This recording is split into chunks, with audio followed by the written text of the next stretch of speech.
The company grew bigger, and you had more and more people, and so you had to introduce some rules of the game, a little kind of standardization. And as more and more people entered the company, you need hierarchy. You need people that take decisions. Something which at the first you would like to avoid, but is becoming necessary. You say, okay, we have a bunch of Excel sheets and all these things. No, we have to be more structured. We need an ERP system. So you need a structured approach to handle your ERP project. And the ERP system in itself creates more standardization.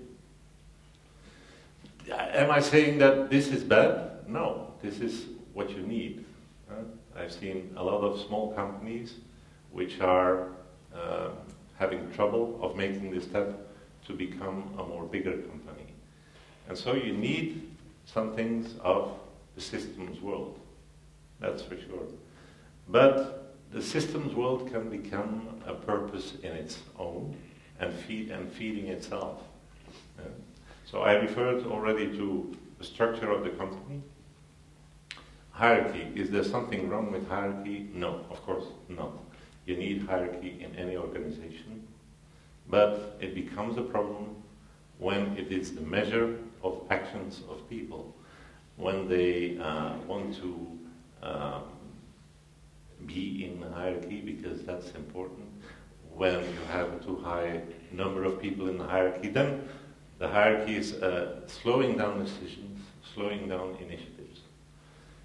Meetings. This is the slide about meetings. Do you need meetings in complex organizations? Yes, of course you need meetings, but at a certain point in time, the organization has become too complex, and you need longer meetings with more and more people, and with sometimes too little outcome. Information overload. Information is growing. Is there something wrong with information growing? No, of course not. You need financial reporting, you need KPIs, of course. But at a certain point in time, information can become too much to absorb. And there's one, my son of 20 years, he brought to my attention something which was been said by T.S. Eliot. He said, where is the wisdom we have lost in knowledge, and where is the knowledge we have lost in information? The guy wrote that 70 years ago. Would, seen as a whole, the situation be better today? I let you answer the question. Procedures. Are procedures necessary? Of course they are necessary. I've been an auditor, as Marcel told, so I very well know the importance of procedures, certainly in financial institutions. But procedures in itself cannot become the goal. The problem about procedures is nobody ever got passionate about procedures. So try to find the right mix. Complexity. So I'm a little bit provocative here, I know. But what I want to do is to compare the systems world with the more emotional world of people,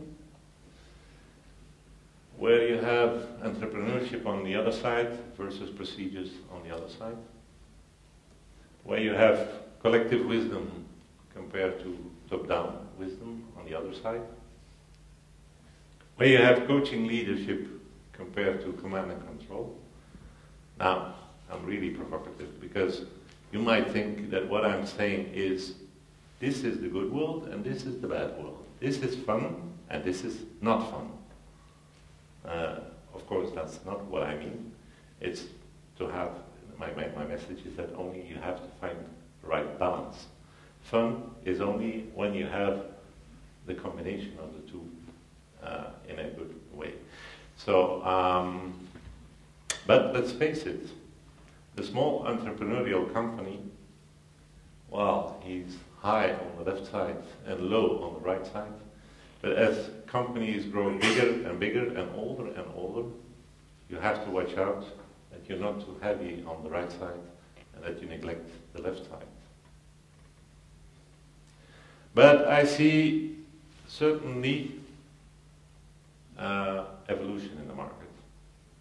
I see that companies are adjusting, and I see a lot of examples. So how can companies act in order to find back the economies of motivation? Well, first is vision. Vision is very important. Vision is not only strategy, but vision is the way a company would like to present itself to the market, but to also to its people. It's the kind of company it wants to be. And so there's a lot of reflection going on in the financial institutions world. And so one of the slogans you hear a lot is back to the basics, which is, in my view, a slogan which is often misinterpreted. It is like back to the basic, back to the past, which is not the intention at all. It is because back to the past you can't do that. The world has been changed once and for all. But it's maybe going back to a world which is a little bit more simple, more understandable, and this is not bad for the economies of motivation. Now the question is, if you have a vision, how do you make people feel involved in that? And that's really the point where, which is really a mission for a lot of companies. There are a lot of things. My intention is not to give you a recipe of all miracle solutions. But for instance, in my area of expertise, I'm seeing that the budgeting process is costing a lot of money. It takes a long while. It's a very iterative procedure.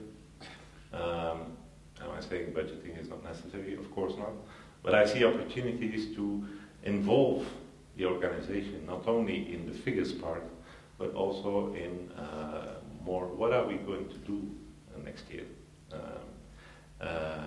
Not only, and of course, each and every part of the organization with its own mission statement.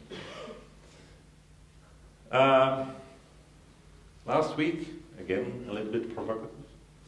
Last week I saw a company presentation, and they used this symbol, which is yin and yang.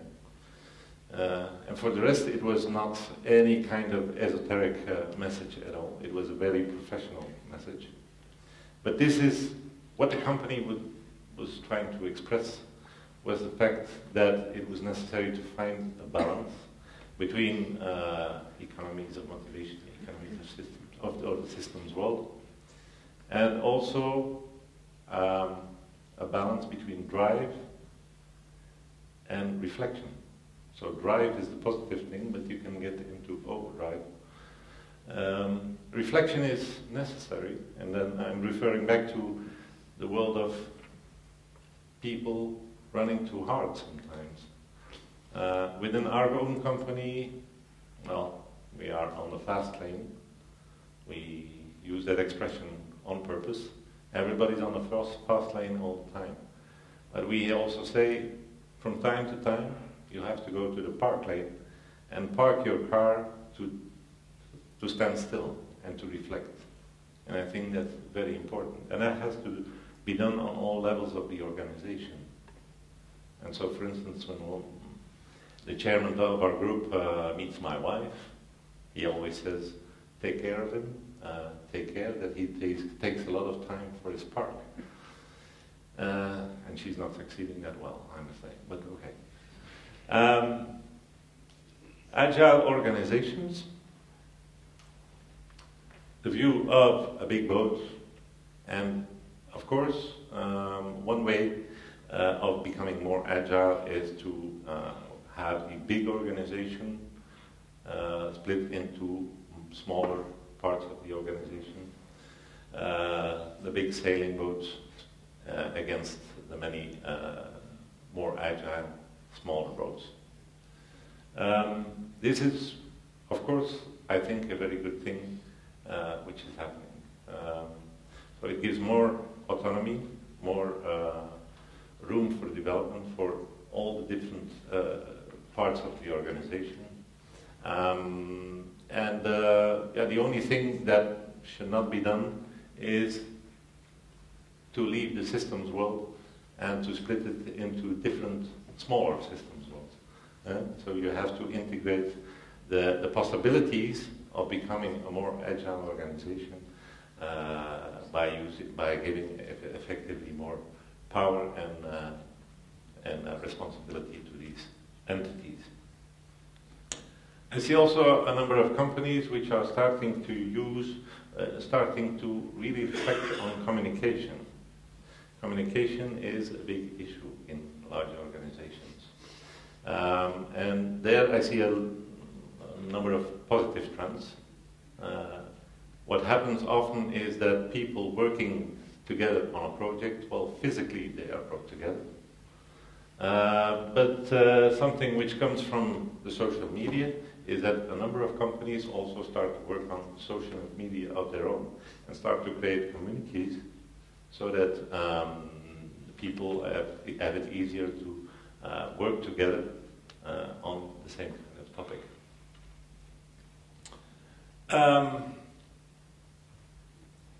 Personal growth. I see a number of companies which are investing a lot in this. So, for instance, one of the things is training. Companies invest again a lot in training. Also, coaching. Well, coaching is something which was done for senior people in the past, and now companies start to see that also for managers on lower levels, coaching can be important.